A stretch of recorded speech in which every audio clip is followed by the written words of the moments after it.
Okay, so this one goes up late, it's on me, because I'm the one who's re-recording it at 6 o'clock. Because I didn't like it. Okay? The Calypso class are interesting. They remind me to an extent of some discussions the Royal Navy had after the Daring class. Basically, after the Daring class, in terms of the 1950s destroyers, not the modern Type 45s, the 1950s destroyers, the Royal Navy built 8 ships in that class. And they had for the various different power combinations, they had 4 different ways the power supply systems could be set up. And so they tested out 2 in each ship. I know. They tested out 2 in 2 ships in each formation. That makes more sense, doesn't it? 4 times 2. Rather than 2 systems. It's because it's 2 different systems. Ay, caramba. Anyway. So. Don't have time for mistakes and don't have time to get rid of it. This is going up late. As it is. Because I'm re-recording it. So.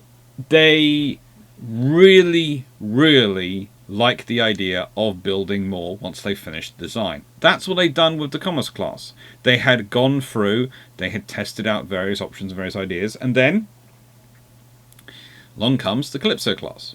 2 ships.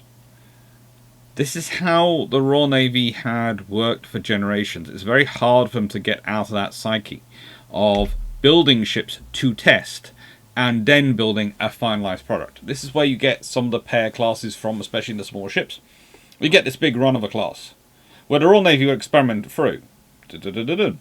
And then you get a pair of ships which are incredibly homogeneous, and you're just going, you didn't experiment at all in those 2. This is weird. Well, it's quite simple. It's quite simple in that the Royal Navy officers are incredibly worried about what they're dealing with in the world. The world is getting more complicated. It always has been complicated. They've usually been able to deal with it without, though, the politicians interfering as much. You see, one of the problems for the Royal Navy officers is they've had to make a decision many times between whether the funding goes on ships being capable of fighting wars and being trained to fight a war, like Napoleonic level, which they do understand. They do have the institutional memory still, to an extent, dodging around, because they're not that many generations removed from the Navy that fought in Napoleonic Wars. Versus, do they look spick and span and polished to a T, gleaming, glistening in the sun, so that they can do the deterrence mission, which is all about image. Now, the thing is,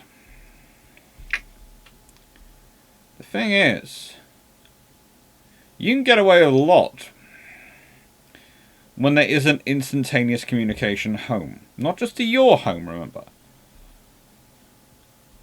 It doesn't matter just as much as what the information is going home. You can argue that. What matters is the information those other capitals are receiving and how they're going to perceive Britain at home because of it. And an admiral on the station, well, admiral versus admiral, what are they going to be rating? They're going to be watching for the fighting ability of ships. It's not admirals you're worried about. Admirals aren't in the most of these ports. Naval officers, naval attaches aren't even in most of the ports. Most you're dealing with are civilian diplomats and politicians. And merchants. Who are all messaging home, writing home. Newspaper correspondence. All that information is flowing around the world. All that... Please let me be careful as I'm going to characterize this. Uninformed opinion. And when I say uninformed, I mean... If I took... I can't really take any of my family. I've got a very good friend. Okay, she has been friends with me for a long time. She has basically... Her and you've seen Sam, the camera lady / director, who tends to help me when I'm filming Christmas specials, etc. down in Portsmouth. Comes along, does the filming with me, filming for me with her husband, and well, they're married now. Comes along. Well, there's another friend. Basically, she makes us into a sort of a group of three who used to hang out together at university. And this friend absolutely basically ignores anything military. Completely doesn't want to talk about it. Doesn't interest her at all. Doesn't care. That's fine. We are friends over many things. We have lots of things in common to chat about, and it's good being friends with people who have different interests. Believe me, it's useful. Lets you see the world from other people's opinions. But if I show her a picture of, let's say, modern ships, an American Arleigh Burke, looking all rusty, coming in from a sea voyage, or a picture of a brand spanking new,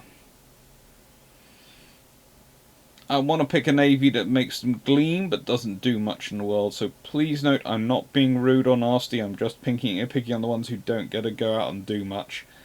A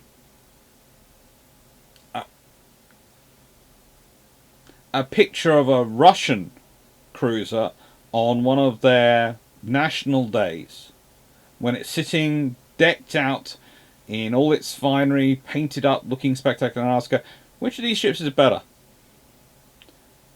9 times out of 10, back unless I somehow rigged it, pretty much every time, she's going to pick the one which looks like it's been recently painted.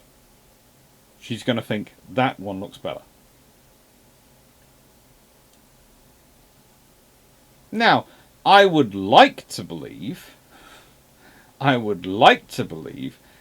the people of the period, in terms of diplomats, etc., are slightly more informed and slightly less skewing of information than my friend is. But they're probably not. Because, let's be honest, if they'd been really interested in the Navy, the odds are they'd have gone into the Navy.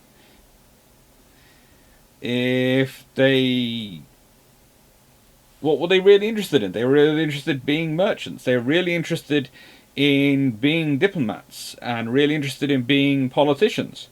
And in diplomats and in diplomacy and politics, image matters.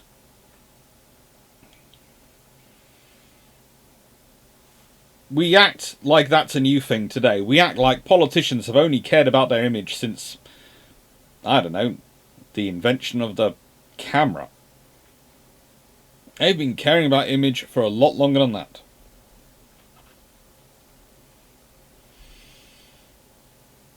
It's nothing new to care about image. But there is a problem. If you are practicing for war, if you are pushing your ships hard, then they are going to break, they are going to get rusty, they're going to get damaged, they're going to be dirty because of the guns and the coal soot and all the things that they're doing. All these things are going to affect them. And that's a problem. Now, in the 1920s, I've said the Royal Navy gets around this by, in many regards, concentrating the diplomatic duties and the need for and sort of the need to do these sort of diplomatic presence missions in the cruiser force, and basically training the battleship force to be the battleship force. You will fight major battles, and that's what you will think about fighting. And the destroyer force basically telling them, you will learn how to take down everything.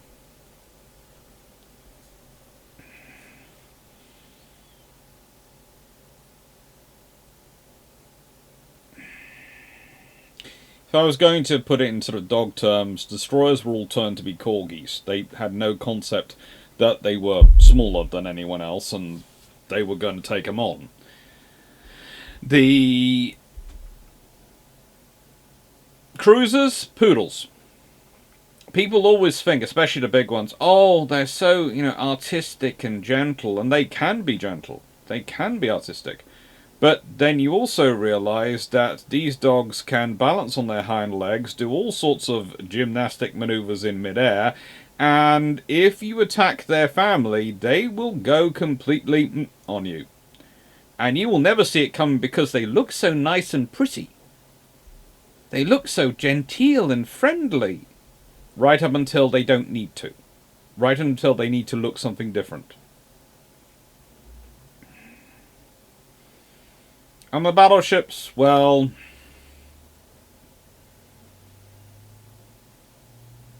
I'm trying to think. See, I want to say St. Bernard. Because I know how lovely and gentle St. Bernards are. But they're also very big and will do what they need to do if you hurt their family, and those paws are massive things.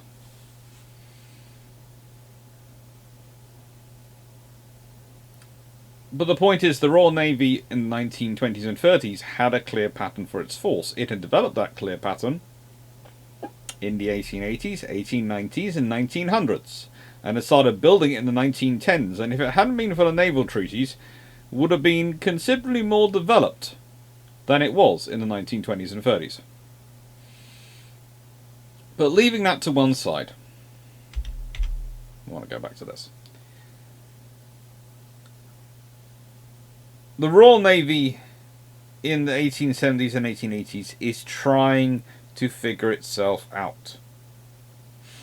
And they're starting down the policy of building those two-stage forces.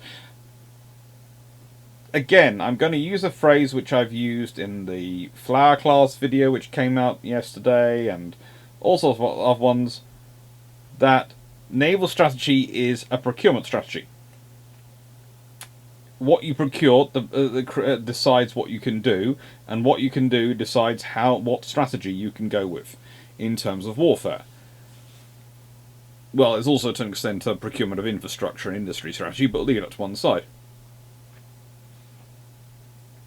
I can agree to that to an extent, although I do think you can procure amazing things which give you wonderful capabilities and then are absolutely terrible in their use of them, and that negates the capabilities completely. So I don't agree that naval strategy is entirely a procurement strategy, but it certainly is something where you have to be thinking about what strategies you might want to do and what capabilities you need to train into your force, and need to build for your force to train into your force a long time before you actually do it. Because if you don't build it before the war, there's very little chance you're going to build it during the war.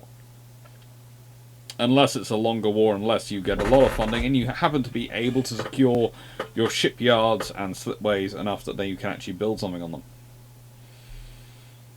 Now,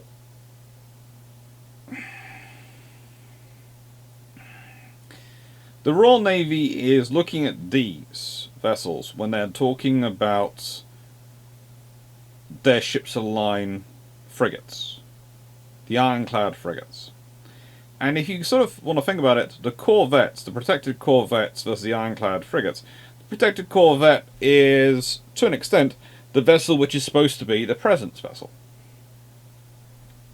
So if we can think about it in those sort of terms, the ironclad frigates, like HMS Warrior and the ones which come after her, they are the battleships. And they're going to be in constant exercises every year, activated by people who are going to train them as if they're preparing for war, and they're going to keep being used as if they're preparing for war. They're a battle fleet, and that's what the Royal Navy's starting to do. They're starting to think these are squadrons which are going to be war-fighting squadrons. Okay, that's what the battle squadrons are for.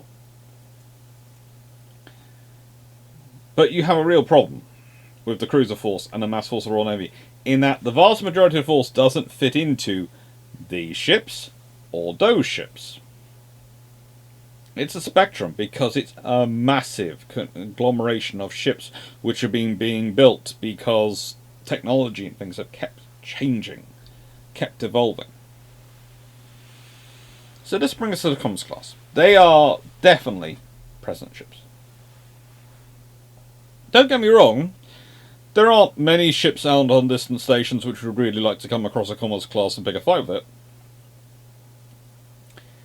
But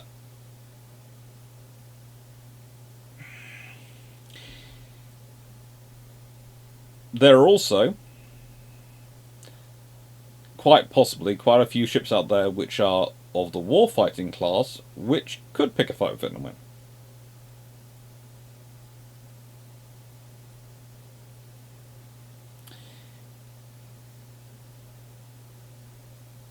But still, it's a good design, and the Royal Navy, like with the Daring class, builds a whole slew of them. They build 9 of these, and they go, we like them. They're 2,380 tons. They have 2,590 indicated horsepower. But they're not really the full enchilada of what the Royal Navy wants. And this is what the Royal Navy does. As I think I mentioned earlier, definitely on my bullet points I mentioned earlier, the Royal Navy has a habit of building a long class of ships. And then at the end, once they've settled on what they really want, they build a couple of 2 or 4 ships of a subclass or new class, which are basically that ship modified. So, the Royal Navy needs these ships. They want these ships so that they want the final form ship of the commerce class, slightly modified, slightly upgraded, take the form of the commerce class, but go bigger. To be slightly more of a statement in the presence. And that's what the Calypso class are. So their vitals, 2,770 tons. Well, let's see, compared to that. That's an extra 390 tons. That's not bad. 71.6 meters between the perpendiculars.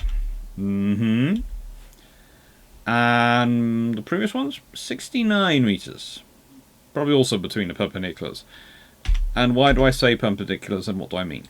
Between perpendiculars refers to the length as taken from the rudder shaft or centre of the rudder head at the aft to the crossing point of the bow and the loaded waterline, i.e. basically, broadly speaking, but not always quite the same, the plimsoll line. Plimsoll line is sometimes is often higher, especially these days, than the loaded waterline, because the plimsoll line represents you do not load. Once you go over here, this ship is woefully overloaded and needs to be taken. You don't take this out to sea. Whereas sometimes they have a second line now, which is the loaded waterline, which is below the plimsoll line that gives them a safety margin. So if things turn out to be slightly heavier and they're over that level, not quite reaching the plimsoll line.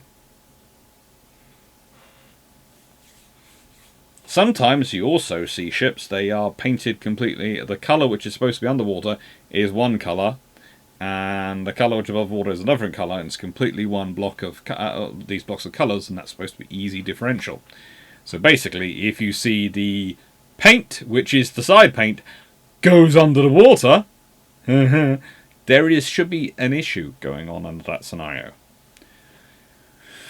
Just be careful. It's more often merchant vessel, container cargo ships than it is cruise liners which push the boundaries.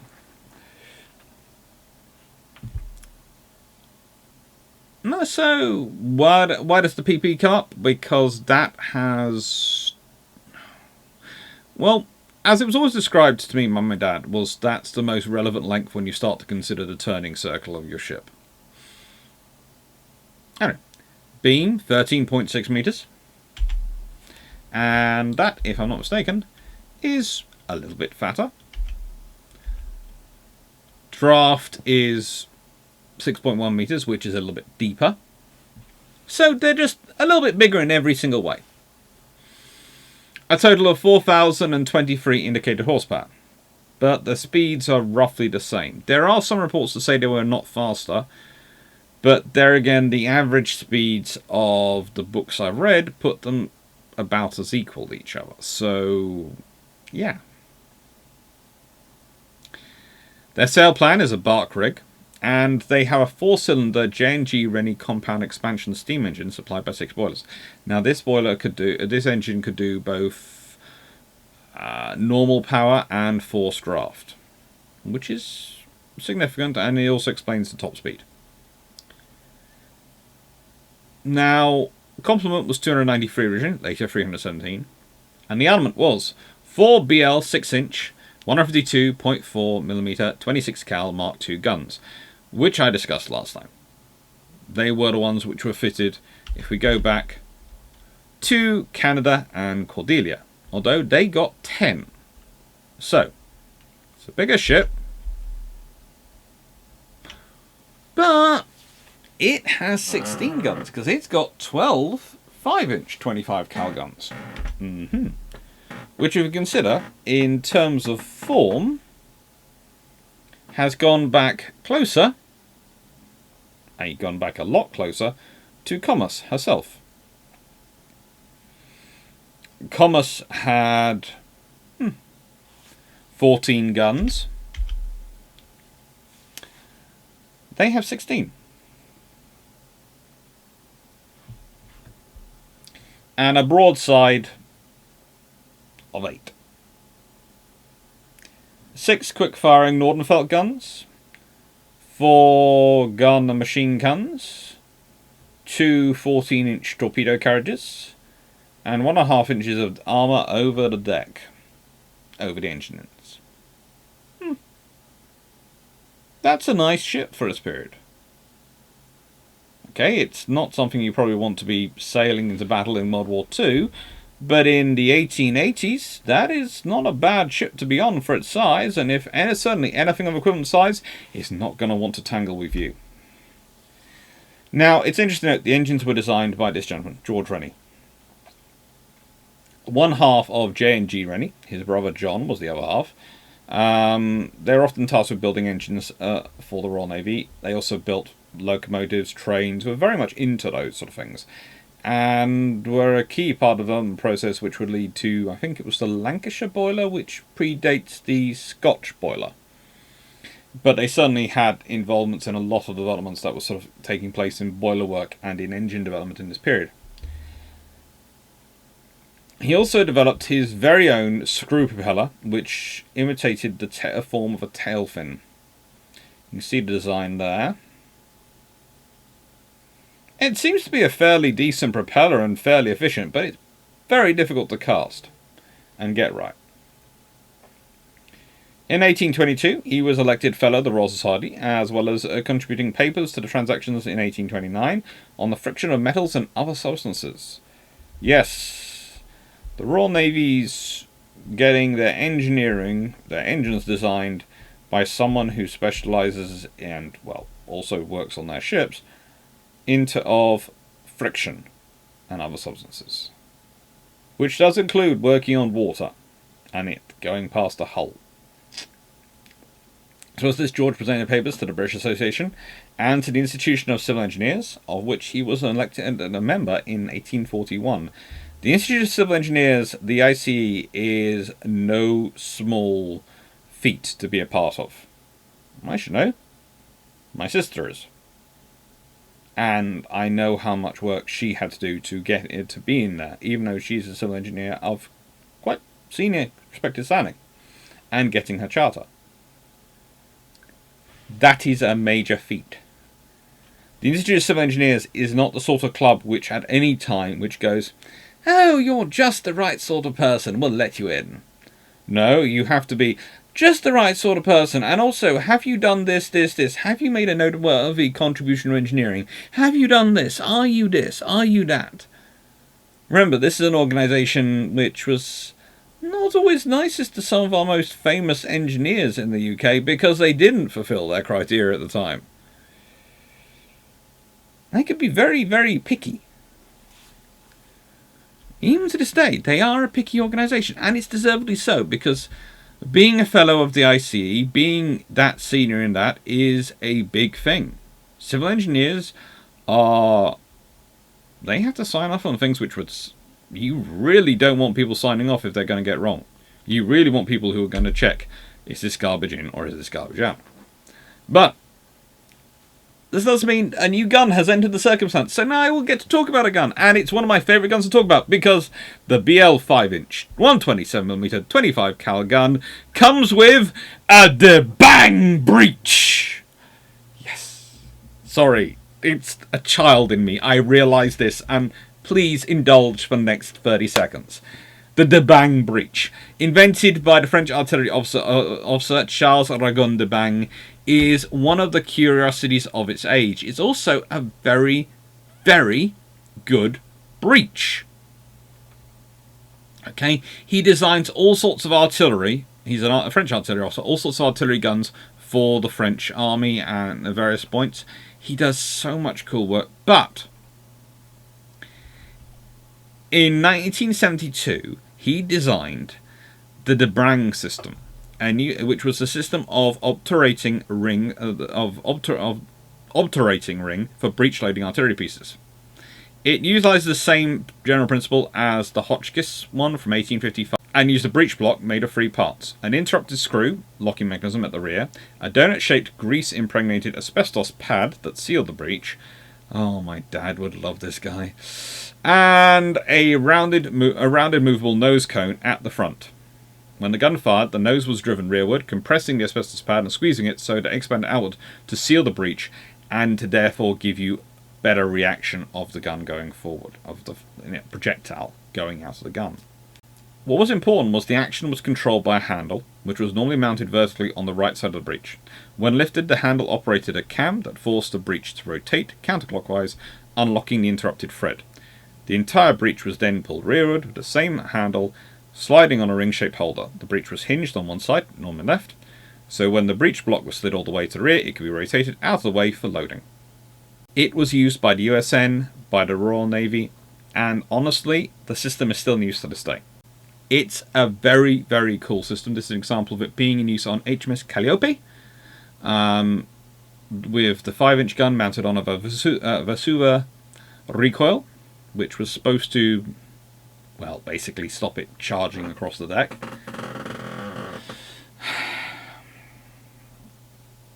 It's a very interesting and important system for its period. Now, please note, and before anyone else, I was reading my notes. There are some very good books which have all about these artillery pieces in. If I was going to talk about this one, I would say... what's Curtin's book called? I've just got to note this as a Roland Irvin Curtin. My notes, terrible. I will look that one up and put it in a brochure or something, but no. It's a really important system because it makes loading both on land and at sea far safer, easier, and more viable for breech loading. And that's the important thing. The problem with breech loading and getting into service is always finding a decent breech. Because if the breech fails, well, best case scenario, your gun just doesn't go off. Worst case scenario, well, actually you can decide which is the worst case scenario. The breech comes flying back, takes out the crew, and the explosion vents all over the deck. Or the shell lodges in the barrel and then goes off inside the barrel, sending all sorts of things, all sorts of nice pieces of iron all around the deck. Neither of those are good scenarios. And that's what happens if you have a bad breech. So, Calypso. She has an interesting career. She's a rather good-looking ship, and she does notice. She was laid down at Her Majesty's Dockyard, Chatham. Again, different from the Commerce class, who are mostly built in private yards. Hull cost £82,000, the machinery £37,500. She's laid down in 1881, launched June 1883, commissioned September 1885 for her first commission. She'd be renamed HMS Britain in February 1916, and she'd be reclassified as a training ship in September 1902. Now, she has an interesting career. The class, as I mentioned, are designed for long-range presence missions. They are designed for cruising around the world and being the British presence around the world. You can clearly here see in this picture all the guns laid out.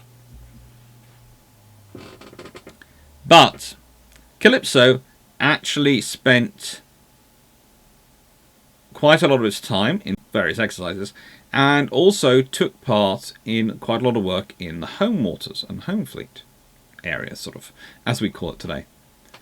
Including once carrying out a simulated attack on Britain. It visited Kiel, and it had some major diplomatic assignments in the area around the UK and the North Sea. From its first commission in 1885 until it was placed in reserve in 1898, she was part of the Sail Training Squadron, which was also sometimes referred to as the last refuge of the sailing navy. She made cruises to the West Indies, the Canary Islands and Norway, and in 1895 was part of the squadron which conducted surveys well above the Arctic Circle and landfall in a cluster of buildings in Svalbard, Norway, which is now a cultural heritage site. On other occasions, it assisted in the salvage of civilian ships, and for this, its officers and men were actually awarded salvage money, which was nice. Not as good as prize money, but fairly decent. It was part of the review of the fleet on Spithead in 1897 for the Diamond Jubilee of Queen Victoria, and paid off into reserve in 1898, as mentioned. It was no longer considered a fighting ship at that point, and so it was transferred over to training naval reservists, and that's what it would spend quite all the rest of its career doing.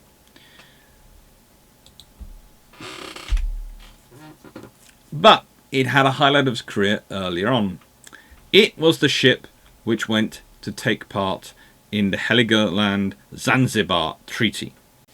Now, the Heligoland-Zanzibar Treaty, which was agreed on the 1st of July 1890 between the German Empire and the United Kingdom, gave Germany control of the Cap Ravoni Strip, a ribbon of land which gave German Southwest Africa access to the Zambezi River, the island of Heligoland in the North Sea, and the heartland of German East Africa.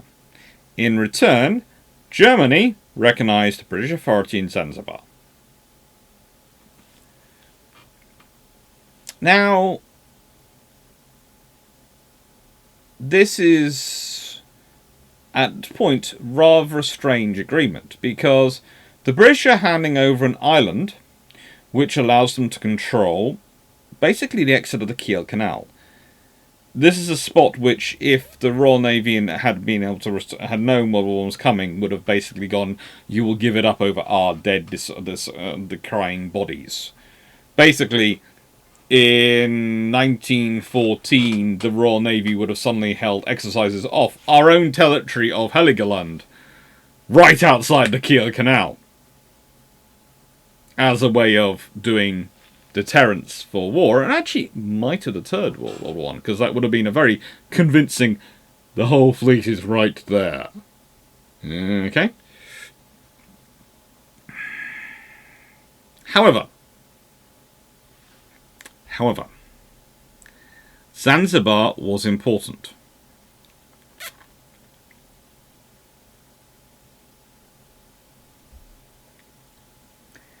And very quickly after this treaty, Britain gained full control of Zanzibar.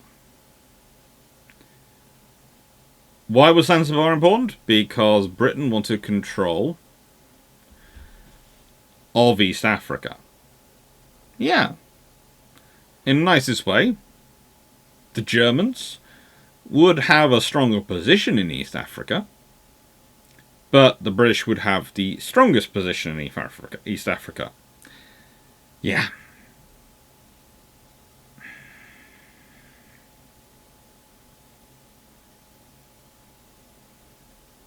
It's not really taking any notice of the people there. They don't really count.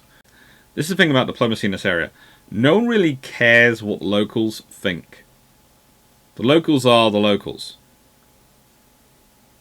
we're the ones with large armies, we're the ones with all the technology, we're the ones with all the capability, we will turn up, we'll do what we want to do. It's not nice. But it's how they do it.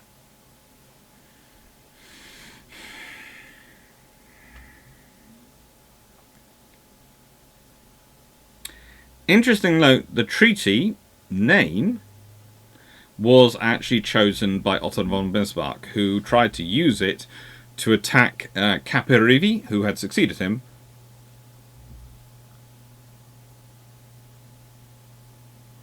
for concluding an agreement that Bismarck himself had actually arranged whilst he'd been the Chancellor. The idea being that Germany had swapped an African empire for tiny Heligoland. Trousers for a button.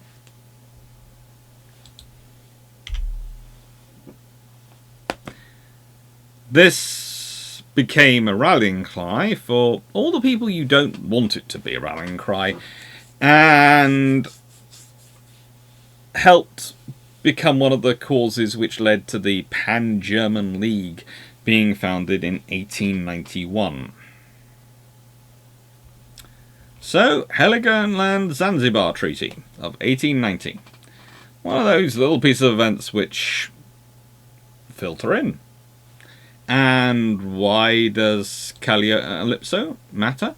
Well, Calypso is chosen to be the vessel that would carry out the ceremony of transfer to the German Empire of Heligoland and bring back the island's last British governor. So the last British governor gets brought back on Calypso. Calypso is considered big enough, important enough, and enough status to go to this quite important, low-key but quite important ceremony and be the ship. Why is she considered that level? Well, very simply. She's just big enough to have status in this time. She's a protected corvette. That's special.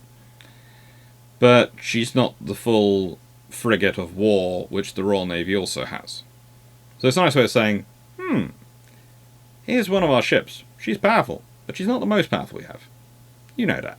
We know that. Enjoy. Then we have Calliope. Calliope is another story involving the Germans, but this is on the other side of the world. This is her serving exactly where she was supposed to be serving. Far distant parts of the Empire. Very distant parts of the Empire. She was deployed originally heading for...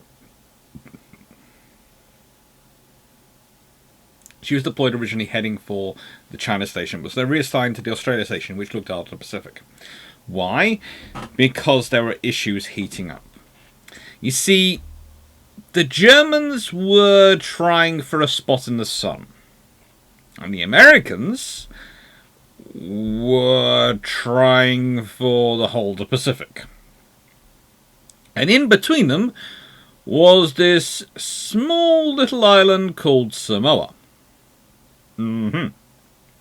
Now, this is a vessel which has been launched only in 1884, sponsored by Lady Phipps Hornby, the wife of Sir Geoffrey Hornby. The Admiral of the Fleet, and the very, very skilled manoeuvrer. She was sent north in 1888. She'd been deployed out in 1887. And she basically spends most of the end of 1888 and the beginning of 1889 wandering around Samoa, either sitting in the harbour or being actually in the harbour. Now, in the harbour with her, a harbour which was designed for at best 4 ships, there was the... basically the... how do I put this politely? The Imperial Navy's nascent Asiatic Squadron. Or East China, China Squadron, whatever you want to call it, and the Asiatic Squadron of the United States Navy. Why were they there? Well, the Germans appeared to be and this was the strong impression, that agents were fomenting rebellion against the indigenous government.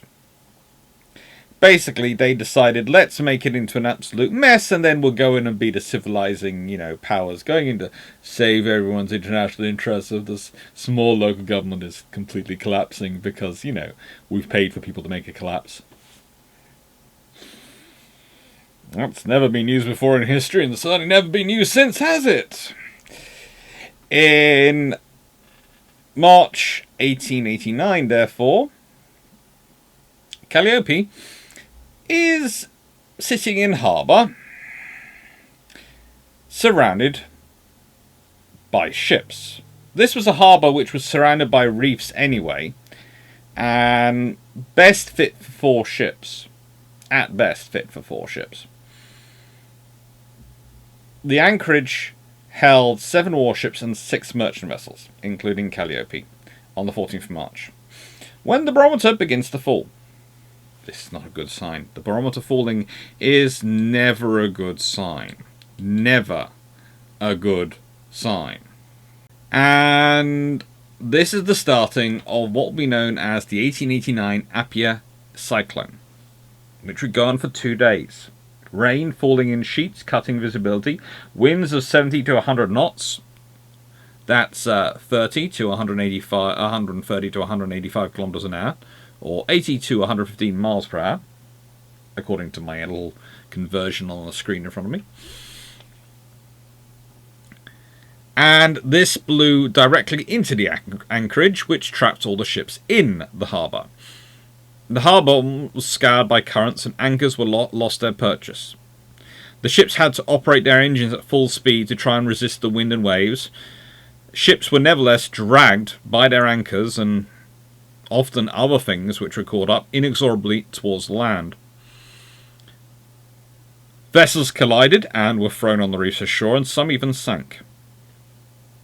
By 0900 hours on the 16th of March, Calliope, still riding an anchor, had been hit by one ship and narrowly missed by another, and her commander, Captain Kane, decided to attempt to escape. To relieve strain on the 5 anchor cables, her boilers were producing maximum pressure. That is, her chief engineer, who would be promoted to fleet engineer because of his featiness, Henry George Burke, was running them red hot. And the propeller was making 74 revolutions a minute, which theoretically could have been getting it to 15 knots in calmer waters. But despite this, the ship was barely making any headways, and the anchor cables began to part.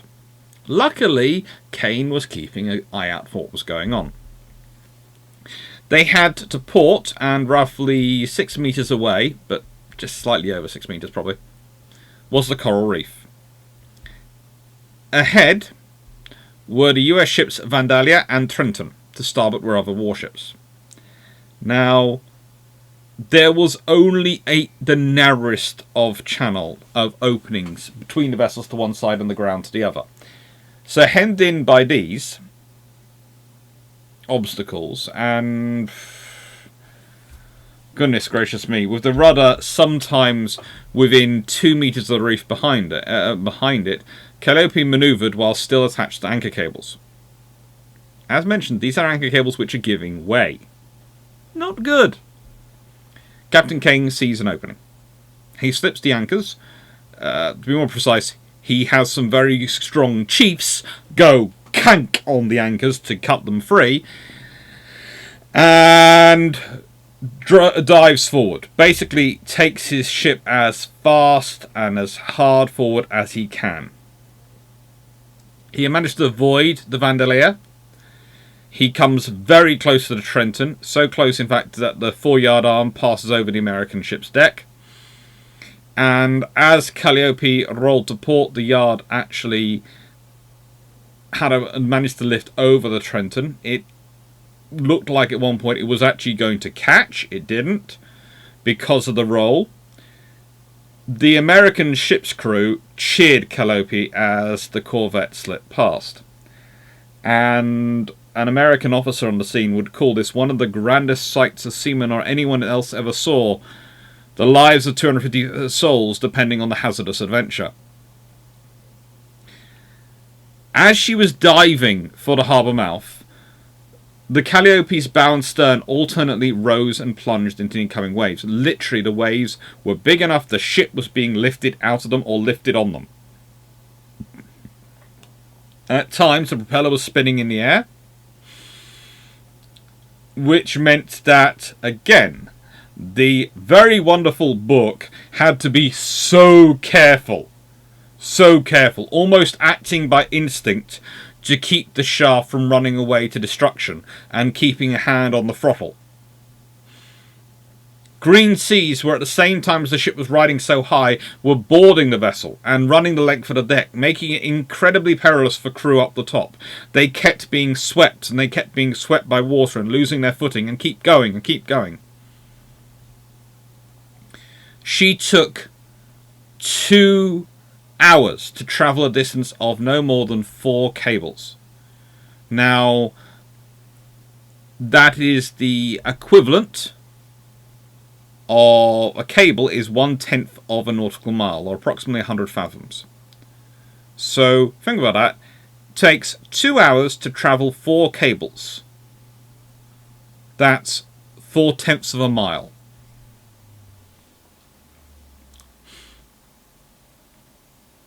And they didn't even really realise this, because when the cruiser finally escaped the anchorage into the open sea, they were so deluged in sea spray and spume that their visibility was nothing.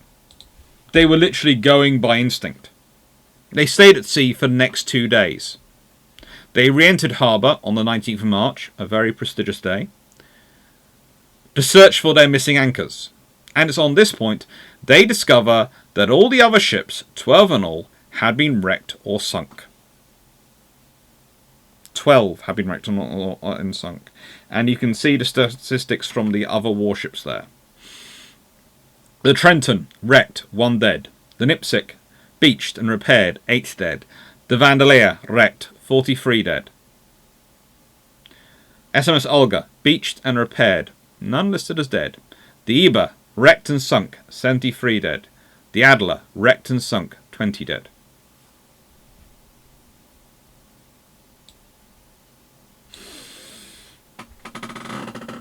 Now, unsurprisingly, there is a huge write-up about this. The narrowness of the escape, the excellence of the engines, the great seamanship of the officers and crew, their bravery, all these things is sent around the world. It makes Calliope famous. The fact that the crew of Trenton were, as you can see, cheering them on their way, even as they themselves faced the peril and couldn't get out of it. Now, this is why Captain Kane, the commander, is made a Companion of the Bath in the 1891 Queen's Birthday Honours for his nerve and decisions. He's eventually given the command of HMS Victory in 1892. And by Victory, I do mean the very, very big former Nelson flagship. Not something you give to someone who you don't want to be prestigious, and is made a Rear Admiral in 1897.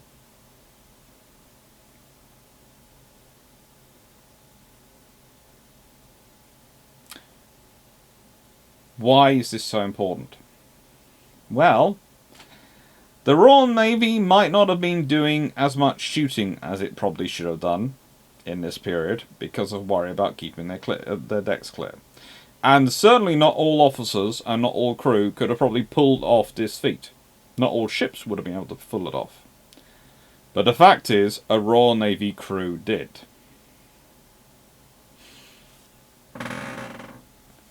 The protected corvette pulled it off. HMS Calliope pulls it off. And that's the important thing. That's what flies around the world. And there you go, there's a presence mission for you. She's now in newspapers all around the world for having survived a storm when other ships didn't. It's terrible. Again. It's terrible because look at all those poor people who died. Died because they're in a harbour which you shouldn't have had so much force in because of imperial intrigue going on by multiple nations. But that was the real politic of the time. That was the diplomacy of the time. And this was the Trump factor in many ways. One of the things to note about Samoa is, well, it doesn't become German till 1900, and that is after further treaties like the Heligoland-Zanzibar Treaty, etc.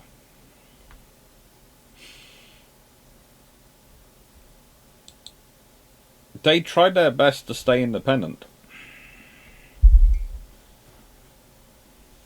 but ultimately there are too many powers competing for them. They're too much of a prize. In a mercantilist geostrategic worldview, where control of resources, control of territory, control of trade routes is what gives you financial security and status, they're in the wrong place.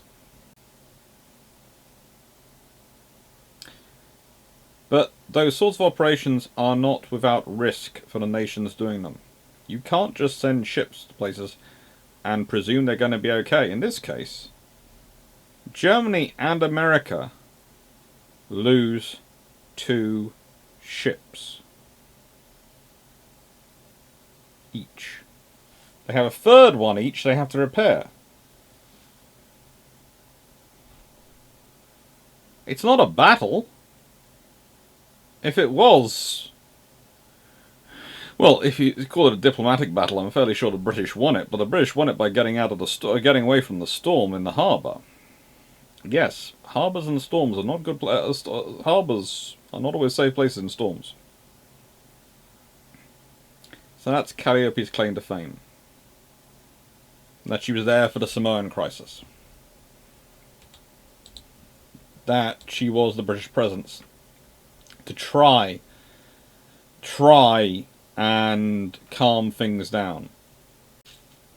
Try and keep a lid on things.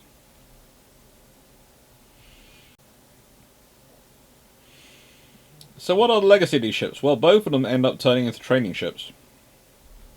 Both of them do turn into training ships.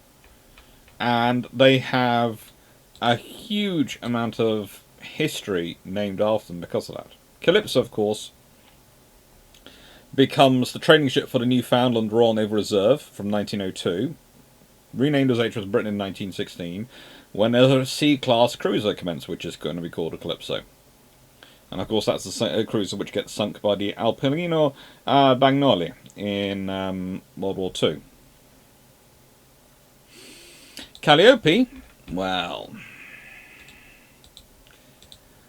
Calliope has fun.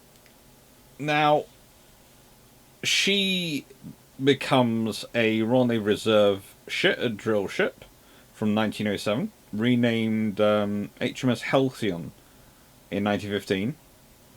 Took back the name Calliope in 1931.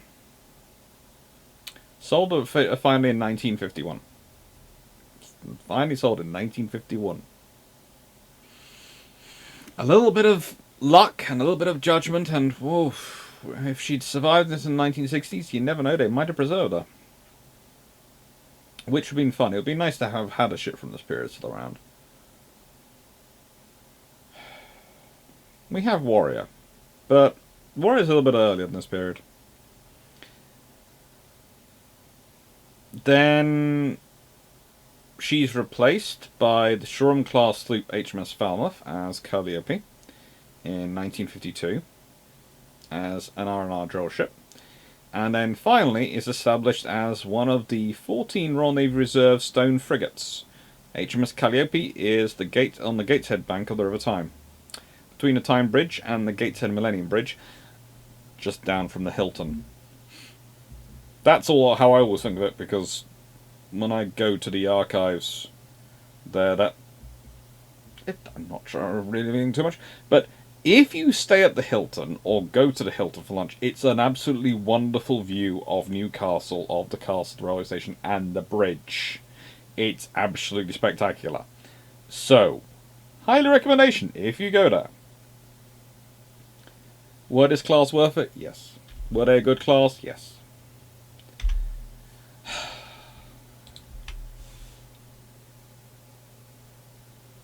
But it's funny to think both are built for Imperial policing and presence missions. One ends up being used on a presence mission back in home waters for the Heligoland-Zanzibar Treaty and the retrieving of the governor of Heligoland. And the other one ends up dealing with Germans across the other side of the world. And it shows both the range of missions they can do, but also the sheer scope of the people they're dealing with. In one area, you might be having complete and accord and agreement with the Germans. We could be getting it fine and very useful in East Africa. Very useful. Agreements going through in Europe. Yes, we're happy to give you a base, give you an island which would be a perfect base to cause you trouble in any major war. Happily, as a sign of our friendship and agreement. And yet, in the Pacific, God, what are the Germans doing? There's an old saying, countries don't have friendships, they have interests. It's not wrong. It's been around for a long time for a reason. It's true. Where you work in each other and each other's interests is in agreement, you work hand in hand. And if you wanted to, that can have no impact on where you will complete disagreement and you're working completely against each other. And you'll do both while maintaining a diplomatic nicety. Welcome to presence. Welcome to diplomacy. Welcome to the Calypso class. Now, what have we got coming up? It's Wichita tomorrow. And the logistics of colonization, both historically and interplanetary and interstellar, on Thursday. It's going to be fun. Take care. Have a nice day. And thank you for watching. And so I normally ask a question in these videos, and the question I'm going to ask today is, I covered the Heligoland-Zanzibar Treaty and the Samoa incident. What incident of history, sort of this period of empire, etc., or treaty, a little treaty, do you find most intriguing by the fact it happened? What do you think had the biggest sort of a little treaty which no one really cares about, but actually had a really big impact? For me, the Heligoland-Zanzibar Treaty has a massive impact. It makes quite a lot of World War I in East Africa happen, because without it, German East Africa would nowhere near been as capable as it was. And it also stops what could have been a position which could have stopped World War I. Well, could have stopped the British having to be involved in World War I, because it could have made the Germans back down. And if Germans had backed down in 1914, I'm honestly not sure the Entente lasts that much longer, because, frankly, the British and the Russians are pretty much pointing guns at each other over various positions in Afghanistan to India. It's, and various sections in the Middle East. It's just not a nice relationship going on. And the Far East. Basically, the French are spending most of their time trying to make sure the British and the Russians do not end up fighting a war against each other, because that ruins their strategic plans completely. And the British are going, yeah, the Germans are annoying, but the Russians are also being annoying. Don't make us pick which one we prefer. Anyway. Little treaties, which are kind of forgotten, but which have massive impact. Thank you very much for watching. Hope you enjoyed. Take care.